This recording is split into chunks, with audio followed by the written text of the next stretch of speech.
Pourrait-il y avoir une connexion Internet dans un endroit aussi reculé? Kylie réfléchit, sa déception transparaissant dans sa voix, tandis qu'elle regarde par la fenêtre les champs légèrement vallonnés, ornés de vaches qui broutent et de bottes de foin éparpillées. Tyra Mcfadden, la mère de Kylie, a détourné son regard de la fonction globe de son smartphone et a suivi la ligne de mire de Kylie. Ne t'inquiète pas, ma chérie. J'ai vérifié 2 fois, rassure Tyra en essayant de remonter le moral de sa fille. Il y a une excellente école là-bas. Non seulement elle a été récemment rénovée, mais ses résultats scolaires sont remarquables. Tu as la garantie d'une éducation de qualité, corrige Tyra avec un doux sourire. Et ce n'est pas vraiment un village, chérie. C'est peut-être petit, mais c'est une ville qui a son propre charme. Courage, mon petit hérisson, dit-elle à Kylie en lui souriant chaleureusement. Je te promets que tu vas t'attacher à cet endroit.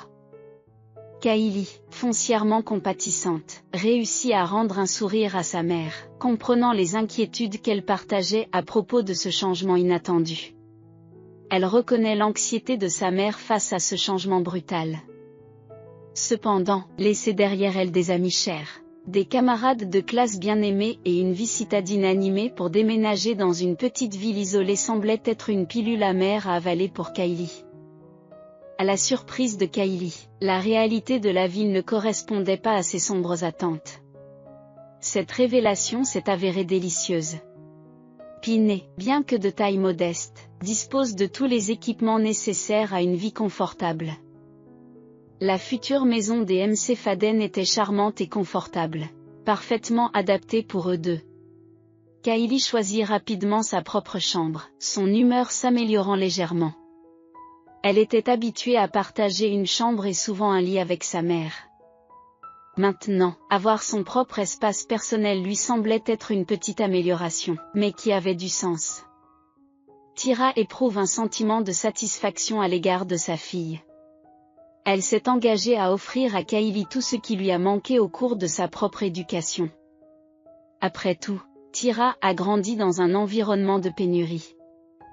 Elle était orpheline et avait été élevée dans un foyer pour enfants, un environnement qui ressemblait beaucoup aux dures représentations que l'on voit dans les films.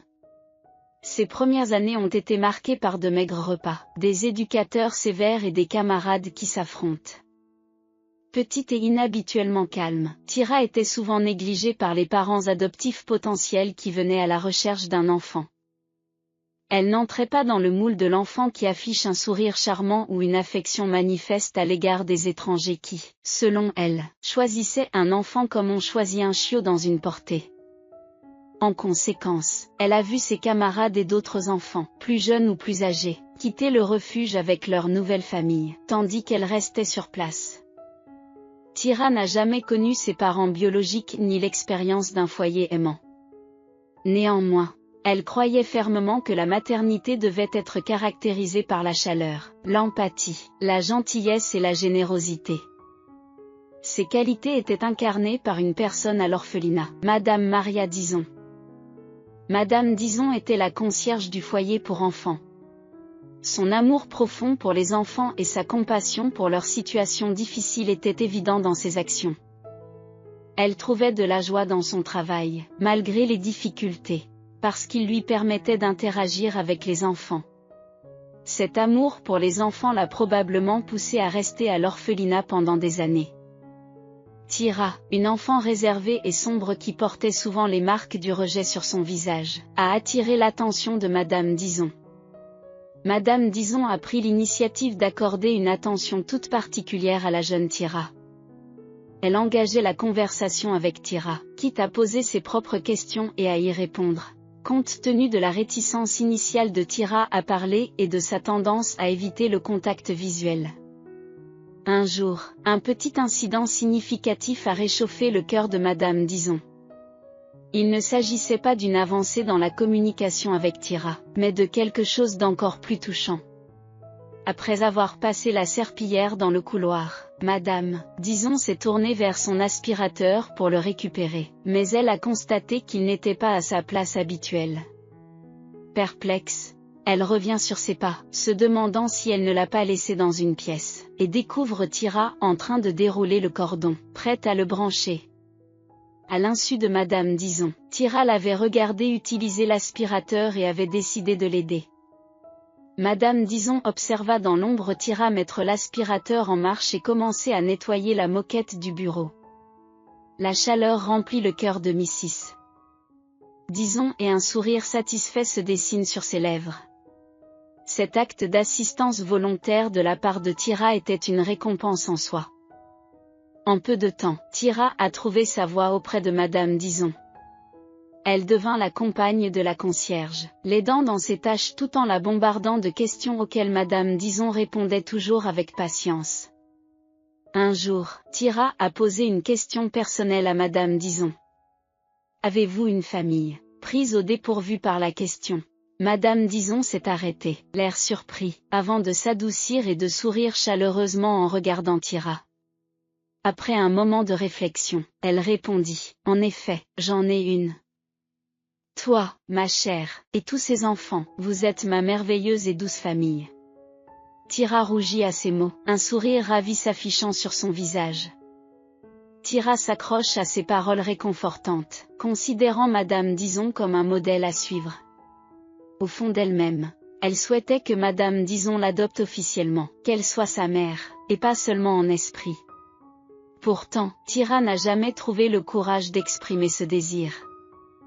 Malgré le désir sincère de Madame Dizon d'adopter Tira, un obstacle juridique rendait la chose impossible. En tant que non-citoyenne, Madame Dizon n'avait pas le droit d'adopter, et son statut d'immigré ne semblait pas devoir changer de sitôt.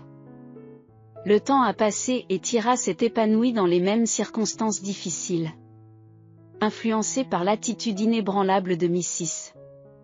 Dizon, elle est devenue une jeune femme belle, empathique et intelligente, qui aspire ardemment à devenir médecin. À la fin de ses études secondaires, Tira a obtenu une place convoitée dans une université prestigieuse. Elle a excellé dans ses études et a obtenu son diplôme avec mention. Grâce à ses résultats scolaires, elle aurait pu facilement obtenir un poste dans une institution médicale de premier plan. Cependant, le destin a eu d'autres projets. Alors que ses années d'université touchent à leur fin, Tira croise le chemin d'Aaron. Elle est tombée profondément amoureuse de lui, un amour qui a débouché sur une grossesse inattendue. Accablée et inquiète, Tira a passé de nombreuses nuits à pleurer. Elle ne pouvait concevoir l'idée d'interrompre sa grossesse, mais elle se sentait mal préparée à assumer les responsabilités de la maternité. Sentant son trouble intérieur, Aaron lui a offert du réconfort. Il s'agenouille, essuie ses larmes et sa confusion, et la demande en mariage. « Mon amour, je t'assure que nous relèverons ce défi », promet Aaron en l'enveloppant d'une tendre étreinte.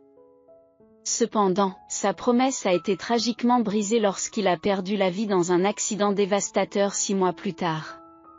Un soir, Tira a contacté Aaron en détresse à cause d'une maladie soudaine et grave. Des nausées et des douleurs aiguës lui tenaillent l'estomac.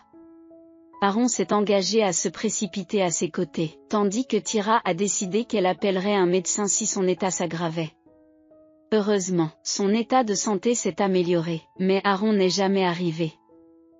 Il roulait à vive allure pour la rejoindre lorsqu'il a été victime d'un accident mortel. Leurs rêves de mariage se sont brusquement éteints. Après les funérailles d'Aaron, sa sœur éloignée, Lilian, estime qu'il est injuste que ses biens soient transmis à une femme qu'elle connaît à peine. D'autant plus qu'elle est elle-même à l'étroit dans la maison de ses parents. En conséquence, Tira, qui résidait dans l'appartement d'Aaron, est évincée sans ménagement. Même les parents d'Aaron, qui avaient d'abord accueilli leur relation avec froideur, ont tourné le dos à Tira et à son enfant à naître dans les affres de leur chagrin. La belle-mère potentielle de Tira s'est emportée, accusant « Tu n'étais rien pour Aaron, et qui peut dire à qui appartient l'enfant que tu portes, ce n'est peut-être même pas le sien. Vous étiez probablement en train de comploter pour vous emparer de ses propriétés », a-t-elle fulminé, la voix aiguë et stridente. Sa mort est de votre faute. Il s'est précipité vers vous lorsqu'il a accéléré. C'est à cause de toi qu'il est parti. » Ces mots ont profondément touché le cœur de Tira, qui pleurait la perte de son partenaire. Elle se sentait coupable de cette tragédie, même si elle n'avait rien à se reprocher. Le stress écrasant a provoqué un accouchement précoce, qui a conduit Tira à donner naissance prématurément à une petite fille. Malgré son arrivée précoce, l'enfant a fait preuve d'une résistance remarquable. La vie continue. Tira a trouvé un emploi d'infirmière à l'hôpital local, équilibrant habilement ses obligations entre l'éducation de Kylie et sa profession exigeante. Ses revenus sont tout juste suffisants pour s'en sortir. À l'hôpital, la nature bienveillante et empathique de Tira a touché une corde sensible chez tout le monde, en particulier chez un médecin plus âgé, Vince Abbott. Ils ont formé un lien semblable à une relation père-fille. L'éthique de travail diligente et le comportement compatissant de Tira ont trouvé un écho auprès du docteur Abbott. Il l'apprécie non seulement en tant que professionnelle exceptionnelle, mais aussi en tant qu'assistante fiable et interlocutrice intéressante. Chloé, la femme de Vince, fréquente l'hôpital et se prend d'affection pour la jeune infirmière dévouée. Les Abbott connaissaient bien les difficultés de Tira.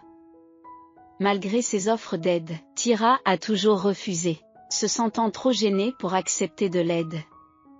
Elle ne voulait pas accabler les autres avec ses difficultés, préférant garder sa vie privée autant que possible. Un soir, Chloé a dit quelque chose qui a touché une corde sensible. Elle a dit que Tira lui rappelait votre jeune personnalité, en particulier son dévouement au travail, raconte Madame Abbott à son mari lors d'une soirée à la maison. Un jour, alors que Tira se dépêche de rentrer chez elle, elle rencontre inopinément Chloé dans le couloir de l'hôpital. « Oh, bonjour ma chérie. Je venais justement vous trouver, » lui dit Chloé. « Bonsoir, Madame Abbott. Je suis ravie de vous voir. Que puis-je faire pour vous ?» Tira lui répond par un sourire chaleureux. « Il n'y a rien d'urgent, ma chère. J'espérais m'inviter chez vous pour une tasse de thé. Vincent et moi avons parlé d'organiser une rencontre avec votre petite fille. J'ai apporté quelques jouets. J'ai une petite fille du même âge, vous savez. Ce serait bien qu'elle se rencontre. » Tira hésita, décontenancée par cette proposition inattendue. Craignant que sa pose ne soit mal interprétée, elle avoua prudemment qu'elle se sentait un peu mal à l'aise à l'idée d'inviter Chloé. Après tout, elle vivait dans un modeste appartement loué dans un quartier peu recherché de la ville, et ses conditions de vie étaient loin d'être idéales. « Oh, ma chère, il n'y a pas lieu d'être gênée. Je comprends parfaitement. Vince et moi sommes passés par là, » dit Chloé en marquant une pause avant de tendre à Tira une boîte remplie de livres et surmontée d'une barre de chocolat. « C'est pour Kylie. Embrasse-la de la part de grand-mère Chloé. »« D'accord, c'est incroyablement gentil de votre part, Madame Abbott. »« Abbott. Je ne manquerai pas de le faire. »« Merci beaucoup, » a répondu Tira avec une gratitude sincère. Ce soir-là, Chloé aborde un sujet particulier avec son mari, Vince. Il fut agréablement surpris de constater que sa femme avait la même idée que lui. Le lendemain, à l'hôpital, Vince cherche Tira dans un moment de calme. « Écoute, ma chérie, » commença-t-il en s'asseyant avec un sourire. « J'ai une proposition qui pourrait vous intéresser. » Docteur Vince, pour être clair, je pensais ne pas prendre de garde supplémentaire, précise-t-elle rapidement. Je veux dire que vous avez déjà été très généreux avec moi. Vince glousse et secoue la tête. Il s'était arrangé pour que Tira prenne des gardes supplémentaires afin d'augmenter ses revenus et lui avait donné des primes substantielles pour son travail acharné.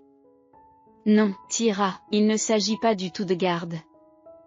Chloé et moi avons discuté de votre situation et nous aimerions vous aider d'une autre manière. Tira haussa les sourcils de surprise, son regard se posant sur le médecin avec une réelle curiosité. Docteur Abbott, vous avez déjà fait tant de choses. Je ne vois pas comment je pourrais vous rendre l'appareil. Vous n'avez pas à vous soucier du remboursement. D'accord, acceptez simplement notre aide, sans condition. Maintenant, à propos de la proposition. Chloé et moi possédons une charmante petite maison dans une petite ville appelée Pinet. Elle est restée vide. Nous y allons de temps en temps pour l'entretien et les réparations. Nous n'avons jamais envisagé de la vendre car elle renferme d'innombrables souvenirs de mon enfance, explique Vince. Où voulez-vous en venir exactement, Dr Abbott, demande Tyra, les yeux légèrement rétrécis par la curiosité. Il se trouve que le directeur d'une clinique privée à Pinet est un ami proche. Seriez-vous d'accord pour que je vous recommande? Il est à la recherche de professionnels dévoués comme vous, compétents et fiables dans leur domaine. Le salaire est assez généreux, je dois dire. Et vous et Kylie pourriez vivre dans notre maison. Vous n'auriez pas à payer de loyer et vous auriez l'assurance que la maison est entretenue. Prenez le temps d'y réfléchir. Je comprends vos difficultés actuelles, suggéra-t-il avant de prendre congé. Tyra détourna le regard, imaginant l'état peu reluisant de l'appartement qu'elle partageait avec sa fille. La perspective d'avoir sa propre maison et de décrocher le travail de ses rêves semblait sortir d'un conte de fées. Une semaine plus tard, Tyra et Kylie ont fait leurs valises, se préparant à déménager à Pinet. Une fois prête, une voiture est arrivée pour les transporter jusqu'à leur nouvelle demeure, grâce à l'assistant de Monsieur Abbott. Cet assistant, Colton, s'est avéré être une personne charmante. Pendant le long trajet jusqu'à Pinet, il a engagé avec Tyra et Kylie une conversation captivante. Ses anecdotes divertissantes et ses blagues humoristiques ont transformé le long voyage en une expérience agréable, ponctuée de rires. À leur arrivée à Pinet, Colton les a aidés à porter leurs bagages et leur a fait visiter la maison comme s'ils la connaissaient bien. Après avoir partagé une tasse de café et une discussion amicale, il leur a fait ses adieux, leur assurant qu'il n'était qu'à un coup de fil s'ils avaient besoin de quoi que ce soit. C'est ainsi que s'ouvre leur nouveau chapitre. Au début, tout se passe bien. Tyra est captivée par ce qui l'entoure.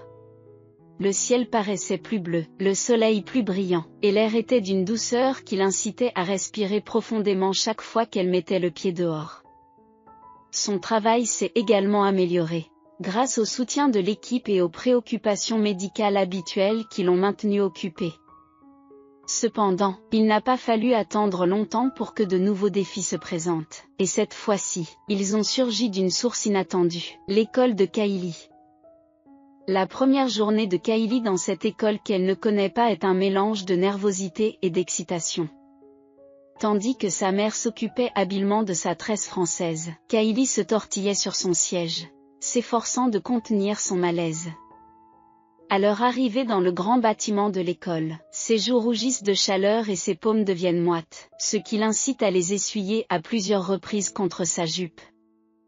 Alors qu'elle vient de fêter son 12e anniversaire, Kylie est déjà douée pour l'autonomie.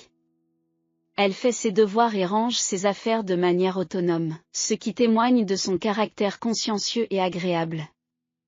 Jusqu'alors, Kylie était un livre ouvert pour sa mère, ne cachant aucun secret. Mais cette dynamique a pris un tournant lorsqu'elle est entrée en 5e. Kylie était tellement angoissée par sa première journée dans sa nouvelle école qu'elle s'est laissée tenter par plusieurs films sur les nouveaux arrivants. Malheureusement, ces films décrivent généralement des débuts difficiles, qui se terminent par une fin heureuse où la nouvelle fille trouve l'amour auprès d'un athlète populaire ou subit une transformation et se forge des amitiés. Kylie n'avait aucune envie de subir ces épreuves préliminaires. Cependant, la vie semblait refléter l'art dans la situation de Kylie. C'était une fille remarquable, aux traits délicats, aux yeux bleus captivants et à la peau de porcelaine, qui se distinguait comme la royauté. Les filles du quartier la considéraient comme une rivale et se sentaient immédiatement menacées. Mais ce n'est pas seulement la jalousie qui est à l'origine des brimades. Kylie a rapidement appris que les enfants pouvaient être durs. Elle avait cru naïvement que les intimidateurs ne s'en prenaient qu'à ceux qui présentaient des faiblesses apparentes.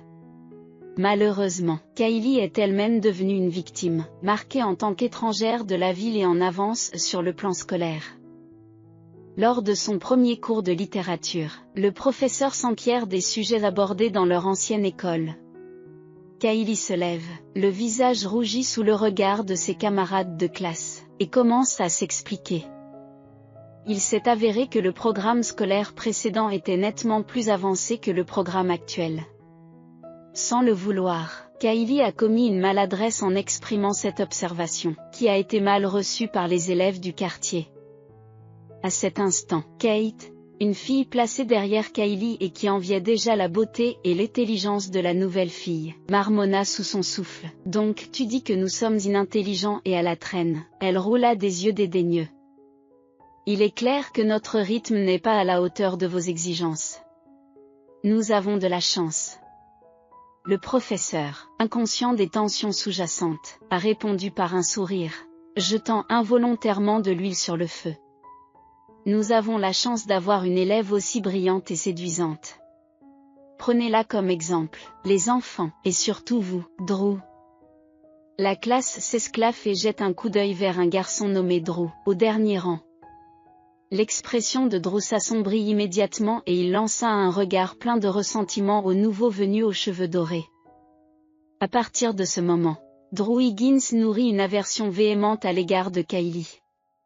Malheureusement pour Kylie, Drew était le chef officieux de la classe et un instigateur connu, exerçant une influence considérable. Au signal de Drew, la classe se jette sur Kylie comme une meute de loups dressés. Ils n'ont cessé de tirer sur ses tresses, de formuler des plaintes sans fondement et de faire preuve de cruauté. Drew ricana, lançant un crachat sur les chaussures de Kylie, qu'il manqua de peu. « Vous croyez que vous pouvez venir ici et jouer les supérieurs? Notre programme est trop lent pour des nuls comme nous, et un petit je sais tout comme toi a des lieux d'avance. Tu devrais peut-être rejoindre une classe spéciale pour les intellos. Ici, nous sommes tous normaux. » Je n'ai jamais dit ça, proteste Kylie, mais son appel tombe dans l'oreille d'un sourd. L'agression verbale s'est transformée en harcèlement physique, avec des bousculades, des poussées et même la destruction des cahiers de Kylie. Craignant pour le bien-être de sa mère, Kylie l'a informé qu'elle les avait égarés en s'adaptant à son nouvel environnement. Tira, absorbée par son travail, n'a pas décelé la tristesse qui se cachait dans les yeux de sa fille, et Kylie, à son tour, s'est efforcée de cacher sa détresse. Après 2 mois de tourments incessants, Kylie commence à simuler des maladies, mal de gorge, même si Tira, en tant qu'infirmière, ne décèle aucun signe d'inflammation, fièvre matinale, maux d'estomac. Tira est restée perplexe, incapable de comprendre la détérioration de l'état de santé de sa fille et l'apparition de mots qui la laissaient perplexe. La vérité a été révélée par inadvertance un matin lors d'une visite de Colton, l'assistant de Monsieur Vince Abbott, qui prenait régulièrement de leurs nouvelles. Au départ, Colton demande des conseils sur l'éducation de sa fille, devenue père célibataire à la suite d'un divorce. Au fil du temps, il a commencé à apporter des objets rares de la petite ville, et Tira et Kylie attendaient avec impatience ses visites, l'invitant parfois elle-même. Un matin, alors que Tira s'apprête à partir au travail, elle tend un thermomètre à Kylie, lui demandant de prendre sa température. En sortant de la chambre, Tira a accidentellement laissé la porte légèrement entr'ouverte. Colton, désireux de s'enquérir du bien-être de Kylie, s'approche de la pièce avec l'intention de frapper. Mais il s'arrête net lorsqu'il aperçoit Kylie par la porte entr'ouverte, tentant de réchauffer le thermomètre avec une tasse de thé chaud. « Bonjour, Kylie » salua-t-il doucement en entrant dans la pièce. « Je m'excuse de ne pas avoir frappé. » La porte était entr'ouverte. Surprise, la main de Kylie tressaillit, faisant basculer la tasse de thé, dont le contenu brûlant se répandit sur le lit. Colton et Tira, qui se sont précipités dans la chambre au son du vacarme, se sont précipités aux côtés de Kylie, craignant qu'elle ne se soit brûlée.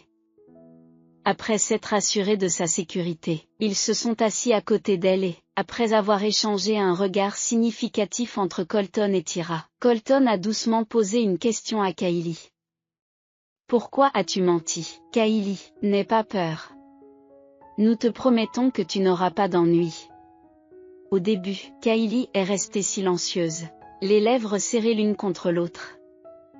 Pourtant, alors que ses yeux débordaient de larmes, elle a pris sa mère dans ses bras et, à travers des sanglots déchirants, elle a raconté ses expériences douloureuses. Je ne supporte plus d'aller à l'école. Personne ne m'aime. Ils me brutalisent pendant le cours de gymnastique. Ils m'ont poussé si fort que je suis tombée et me suis écorché les genoux. Ils cachent mes affaires, les jettent à la poubelle, en disant qu'en tant que citadine, je peux les remplacer facilement. Ils déchirent mes cahiers, collent mes manuels scolaires. Quels que soient mes efforts, ils se moquent de moi. Je ne peux même pas participer aux discussions en classe. Cela ne fait que les mettre en colère. Après avoir entendu les aveux déchirants de Kylie, Tyra l'a autorisée à rester chez elle. Elle a contacté la clinique pour les informer de son retard, puis s'est rendue à l'école en toute hâte.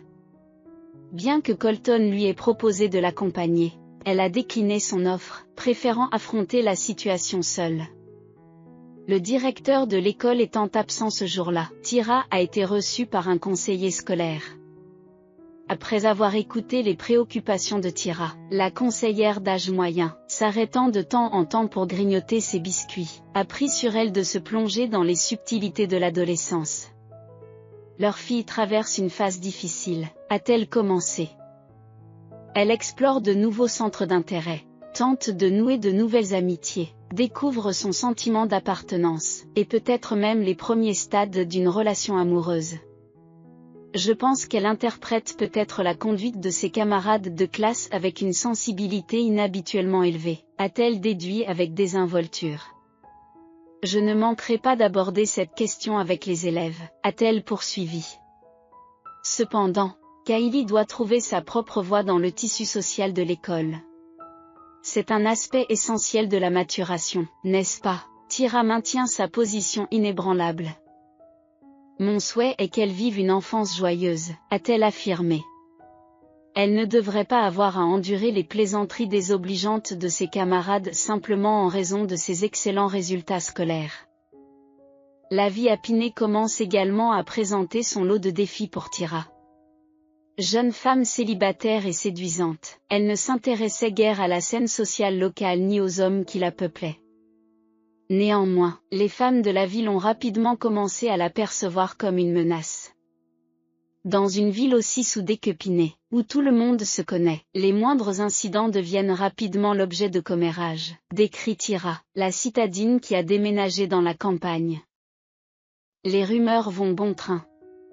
Qui peut comprendre les habitudes des citadines, remarque un jour Tabitha, la voisine de Tyra, en avalant un bonbon.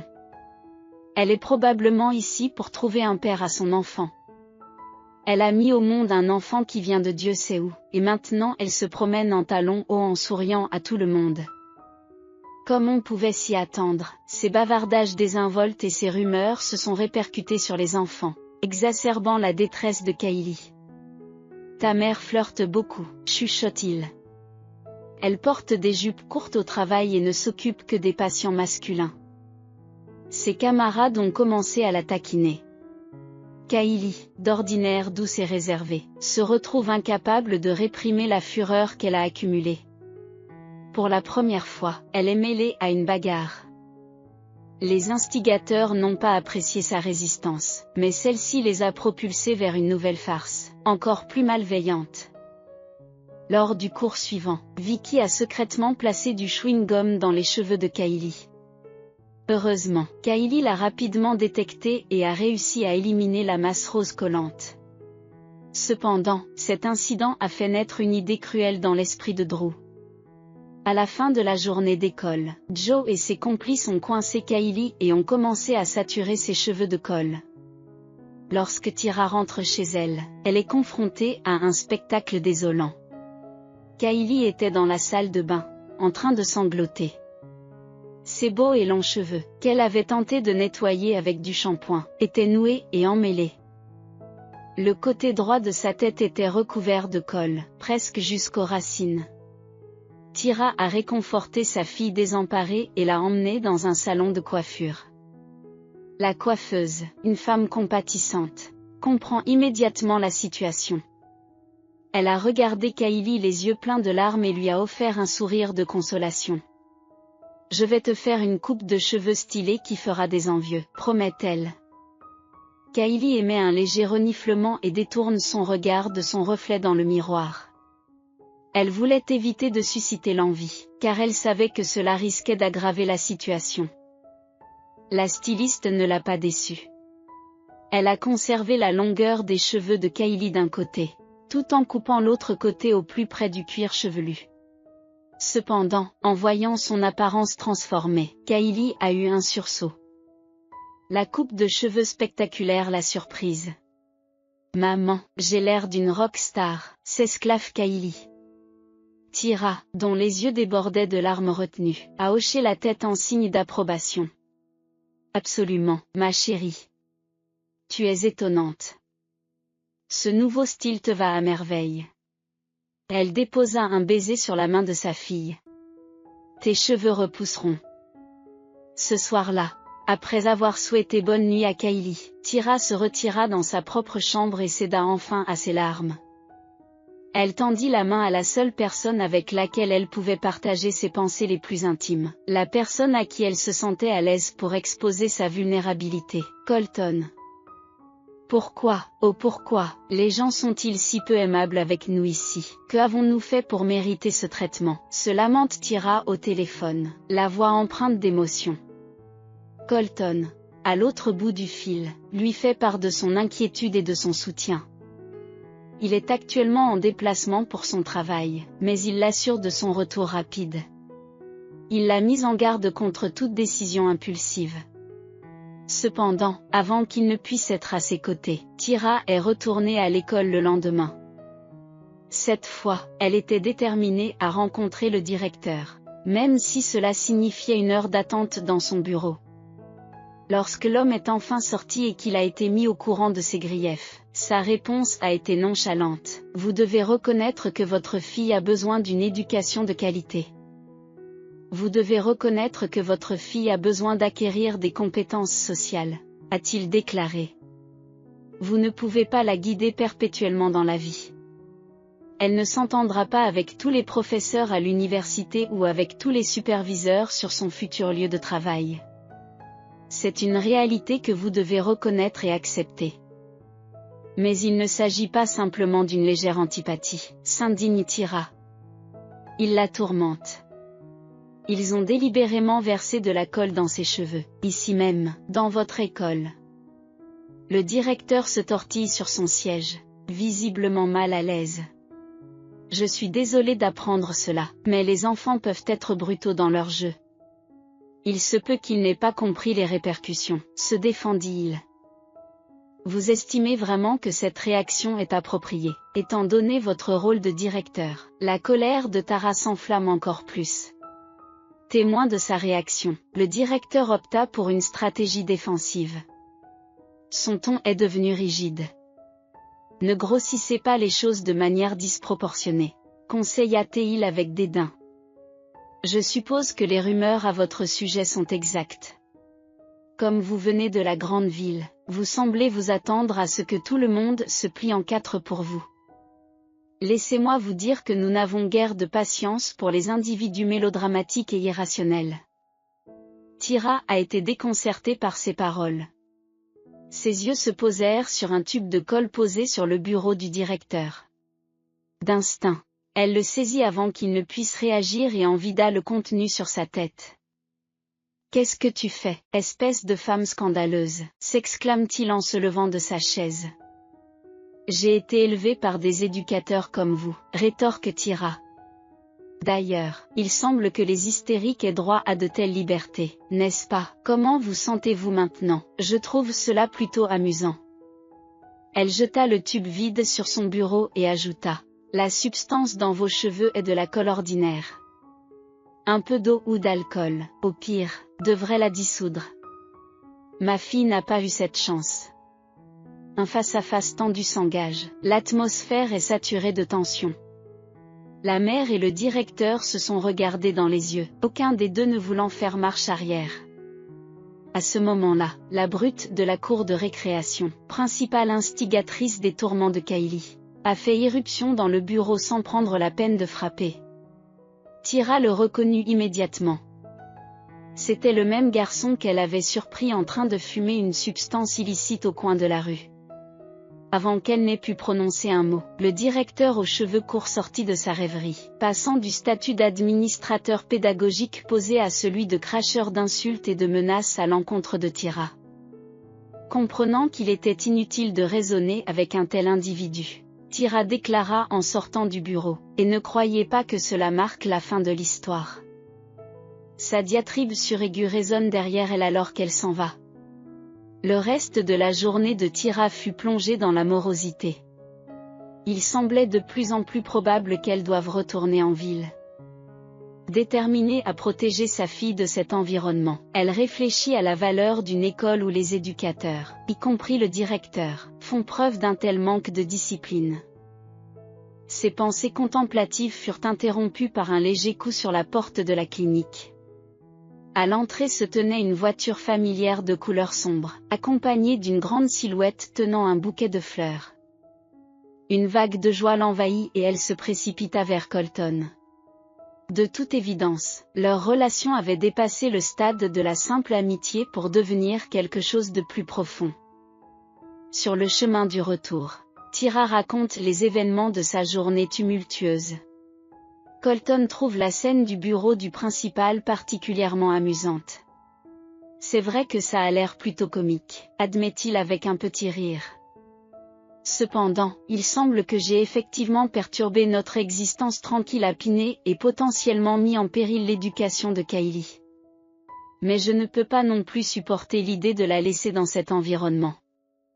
Ne tirons pas de conclusions hâtives, répondit Colton, un sourire malicieux illuminant ses traits. Les choses vont s'arranger. Fais-moi confiance. De plus, nous avons tout le week-end devant nous.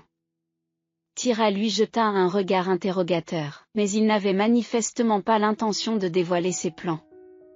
Tout au long du trajet, elle réfléchit aux surprises que Colton pouvait lui réserver et à la manière dont il comptait lui apporter son soutien. Bien qu'il soit sans aucun doute un homme merveilleux et attentionné, elle savait que son rôle de 80 ans de Monsieur Lapin ne pouvait pas résoudre tous ses problèmes comme par magie. En arrivant à la maison, une surprise les attend, Kylie et une invitée inattendue. Une petite fille brune qui ressemblait à une version miniature de Colton. Tyra, j'ai amené ma fille aujourd'hui, explique Colton. Et comme tu peux le voir, j'ai pris la liberté de déposer ma petite Lisa chez toi avant de venir te chercher. J'espère que tu es d'accord. Devant le sourire radieux de Tyra, il poursuit avec un brin de certitude. Permettez-moi de vous présenter ma petite espiègle, Lisa. Kylie et Lisa ont tout de suite sympathisé, passant une soirée agréable à partager un délicieux repas et une conversation légère. Colton et Lisa invitent les MC Faden à les accompagner en ville le lendemain, soulignant que Kylie a besoin d'un peu de temps pour se détendre après sa récente épreuve. De plus, mes parents nous ont invités à dîner, dit Colton à Tyra. Il ajoute en riant, ils sont impatients de rencontrer la personne qui me fait, selon leurs propres termes, parader dans la maison avec le sourire niais d'un fou d'amour. Le samedi suivant promettait une journée remplie d'activités, et il a certainement tenu ses promesses.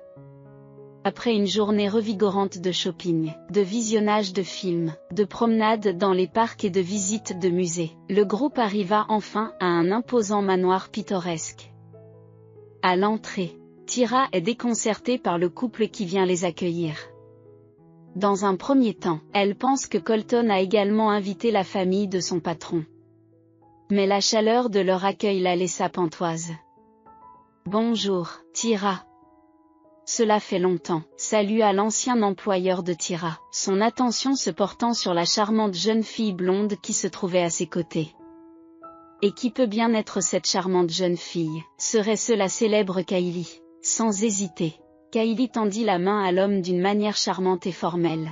« C'est un plaisir de vous rencontrer, monsieur, dit-elle. j'ai beaucoup entendu parler de vous. Chloé sourit chaleureusement, enlaçant Tyra, son regard se teintant d'une pointe de reproche lorsqu'elle regarde Colton. Il semble que mon fils se soit enfin décidé à vous présenter. J'ai dû le persuader sans cesse. Avec un sourire amusé, Tyra leur rendit leurs salutations, tandis que Colton semblait à l'aise dans cette atmosphère accueillante. Je m'excuse de ne pas vous l'avoir dit plus tôt, confie Colton à Tyra alors qu'il trouve un moment de solitude sur un banc du jardin après le dîner. Mon père ne voulait pas que tu te sentes mal à l'aise, alors il m'a présenté comme son assistant.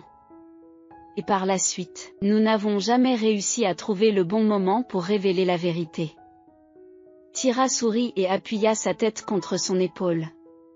C'est une sacrée surprise, mais ce n'est pas grave. Je suis reconnaissante d'avoir rencontré tes parents. Ils sont vraiment charmants, et tu as beaucoup de chance de les avoir. Colton croisa son regard, avec une pointe d'inquiétude dans les yeux. Il savait que Tyra n'avait pas ses propres parents. Après une brève pause, il répondit, « Oui, j'ai beaucoup de chance. » Tu sais quoi, Colton, Tyra s'est soudain illuminée. Il y a quelqu'un qui aimerait beaucoup être ici aujourd'hui. De qui s'agit-il? Demande Colton. C'est ma mère, répond Tyra. Les sourcils de Colton se haussent sous l'effet de la surprise. Il reste silencieux un moment, ne sachant plus où donner de la tête. Penses-tu que tu pourrais me conduire quelque part maintenant? Demande Tyra. Tout de suite, répéta Colton. Oui, tout de suite, affirme Tyra en composant un numéro sur son téléphone. Sans plus attendre, le couple se met en route vers un lieu qui revêt une grande importance pour Tyra.